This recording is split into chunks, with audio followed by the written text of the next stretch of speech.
Hello, নমস্কার, আমি অনিমেষ বর, সবাই জানে। স্যার থেকে প্রণাম জানিয়ে বলছি, আমি চাকরিতে জয়েন করেছি 2013 সালে।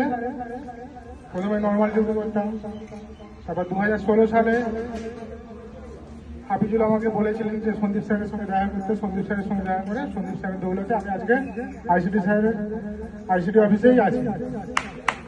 সেই 2016 থেকে 2025 অনেকদিনই জার্নি হলো। স্যারদের সঙ্গে পরিচিতি আরো বেড়ে গেছে, অনেক বন্ধু বান্ধব, অনেক কলিগ, স্যারদেরও অনেক সাহায্য পেয়ে এগিয়ে চলেছি।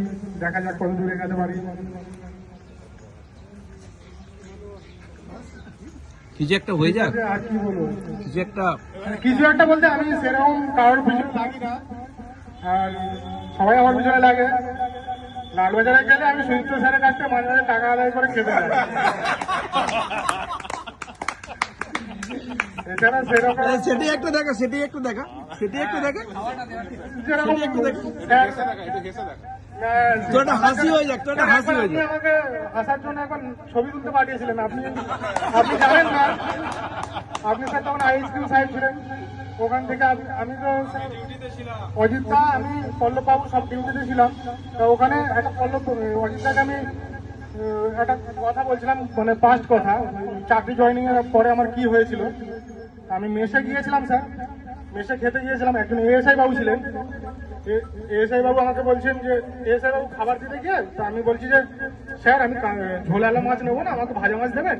স্যার বলিনি, আমি বলছিলাম যে কাকু আমাকে ভাজা মাছ দেবেন। কারণ স্যার এএসআই বাবু যে অবস্থায় ছিল তখন আমার নতুন চাকরিতে স্যার আমরা তো বুঝতেই পারিনি। এএসআই বাবু একটা বইতে পড়া ছিল স্যার, আর নোংরা একটা ছেঁড়া লুঙ্গি ছিল। আমি কি করে বুঝবো যে উনি স্যার? আমি কাকু বলে ফেলেছি।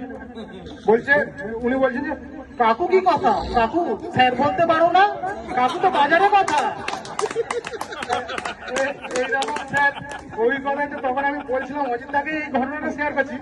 এবার অজিতদা বললো বাবু এরা তো কন্ট্রোলে হাসে, আমি তো স্যার আউট অফ কন্ট্রোল হয়ে যাই। এবার আমি স্যার খুব জোরে হেসে ফেলেছি। আর তখন আপনি স্যার পাশ থেকে আপনার গলাটা পেয়েছে যে আপনি বললেন কেরকম ছবি তুলেন। স্যার আমার তো স্যার হাওয়া টাইট হয়ে গেছে।